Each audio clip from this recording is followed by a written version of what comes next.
नमस्कार साथियों। आज का जो हमारा सेशन रहने वाला है वो है आपके दिल्ली सल्तनत से संबंधित।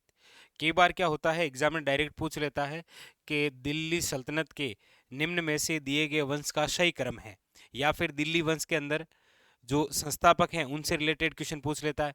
तो सबसे पहले तो हम ये चर्चा करते हैं कि दिल्ली जो सल्तनत है उसमें कौन कौन से वंश हुए हैं, ठीक है, और उन वंश का समय क्या था। देखिए क्वेश्चन कैसे कैसे पूछ सकते हैं। एक तो दिल्ली सल्तनत के अंदर जो वंश हैं इनका क्रम पूछा जा सकता है। एक दिल्ली सल्तनत का जो वंश है इसका समय पूछा जा सकता है। और एक दिल्ली सल्तनत के जो वंश हैं उनके संस्थापक पूछे जा सकते हैं। ये तीन क्वेश्चन बड़े इंपॉर्टेंट बनते हैं और आप अक्सर देखते हैं कि एग्जामिनर यहाँ से क्वेश्चन पूछ लेता है कि दिल्ली सल्तनत के जो वंश हैं उनका सही क्रम है, या फिर कई बार टाइमिंग दे देता है, या फिर दिल्ली सल्तनत के वंश के चार नाम इधर दे देगा और इधर संस्थापक और कहेगा मिलान करो। तो ये सारी चीज आज हम पढ़ने वाले हैं। देखिएगा, दिल्ली सल्तनत क्या है। दिल्ली सल्तनत, एक एक बिंदु को देखिएगा। चर्चा कर रहे हैं हम दिल्ली सल्तनत के वंश।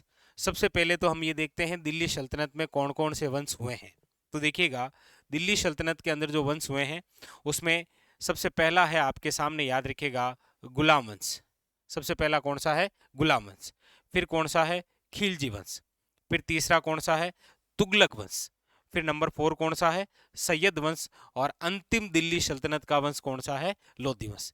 पहले तो क्वेश्चन ये पूछा जा सकता है कि दिल्ली सल्तनत का फर्स्ट वंश कौन सा है, तो याद रखिएगा गुलाम वंश। और आपको पूछा जाए दिल्ली सल्तनत का लास्ट वंश कौन सा है, तो याद रखिएगा लोधी वंश। दो क्वेश्चन तो ये हो गए, सीधे सीधे वन लाइनर। अब तीसरा ये क्वेश्चन है कि दिल्ली सल्तनत के दिए गए वंश का सही क्रम है। तो आपके सामने जो लिखा है वो बिल्कुल सही क्रम है, लेकिन आप सर कहेंगे कोई ट्रिक विरिक हो जाए तो ट्रिक तो आप इस प्रकार से लिख लीजिएगा कि जिक्के में तुक्का सही लगाओ। ऐसे ही नॉर्मली है, याद रह जाए तो ठीक है। ट्रिक है जिक्के में तुक्का सही लगाओ। जी का मतलब हो जाएगा गुलाम वंश, के का मतलब हो जाएगा खिलजी वंश, तू का मतलब हो जाएगा तुगलक वंश, से का मतलब हो जाएगा सैयद वंश, और ले का मतलब हो जाएगा लोधी वंश। बाकी जिस हिसाब से आपने ट्रिक बना रखी है उसी ट्रिक से आपको ये याद रखना है, ठीक है। तो तीन क्वेश्चन हो गए, ठीक है। पहला क्वेश्चन हो गया कि दिल्ली सल्तनत का पहला वंश कौन सा है? गुलाम वंश। दूसरा क्वेश्चन हो गया दिल्ली सल्तनत का अंतिम वंश कौन सा है? लोधी वंश। तीसरा क्वेश्चन हो गया दिल्ली सल्तनत के जो वंश हैं उनके सही क्रम क्या है, तो गुलाम वंश, खिलजी वंश, तुगलक वंश, सैयद वंश, और कौन से? लोधी वंश। अब देखते हैं इनका टाइमिंग क्या है, क्योंकि दूसरा क्वेश्चन टाइमिंग से आ सकता है। एक तरफ ये चार वंश के नाम दे देगा और एक तरफ समय और कहेगा मिलान करो, या फिर कूट के आधार पर सही उत्तर का चयन करो, इस प्रकार से। तो देखिए, गुलाम वंश का जो टाइमिंग है वो आपके रहा है 1206 से लेकर 1290। खिलजी वंश का जो टाइमिंग है 1290 से लेकर 1320 खिलजी वंश का।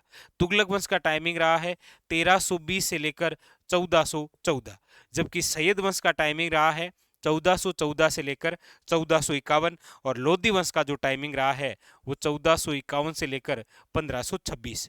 यानी कि आपको ये पूछा जाए कि दिल्ली सल्तनत का वह वंश जिसने सर्वाधिक लंबे समय तक शासन किया था, तो आपको दिख रहा होगा यहां पर सर्वाधिक लंबे समय तक है तुगलक वंश। सर्वाधिक समय तक जो वंश रहा था वो है आपके कौन सा? तुगलक वंश, याद रखिएगा, ठीक है। अच्छा, पूछा जाए सबसे कम कौन सा है, तो आपको आइडिया लग रहा होगा कि सबसे कम जो वंश रहा है वो रहा है खिलजी, न्यूनतम टाइम।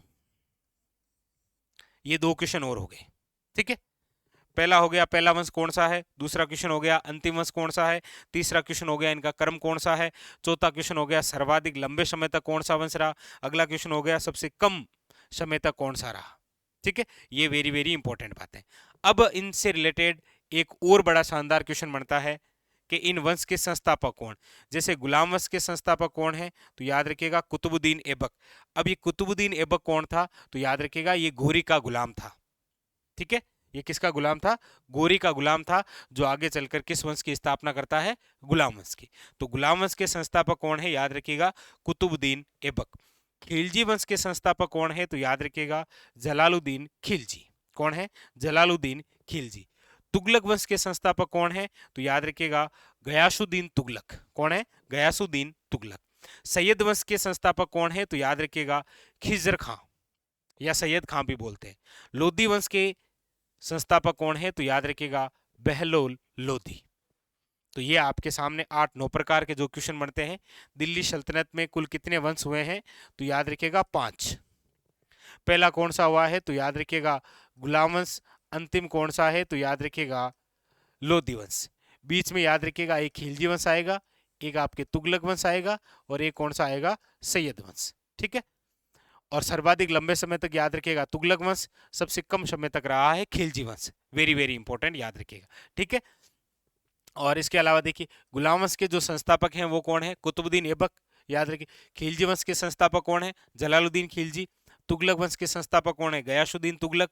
सैयद वंश के संस्थापक कौन है? याद रखिएगा खिजर खां। और लोधी वंश के जो संस्थापक हैं वो कौन है? बहलोल लोधी। और इन वंश का टाइमिंग क्या है ये भी विशेष क्वेश्चन बनता है। ठीक है। तो आज तो हमारी ये जो चर्चा थी ये आपके दिल्ली सल्तनत के जो वंश हैं और उनके जो संस्थापक हैं उनसे रिलेटेड था।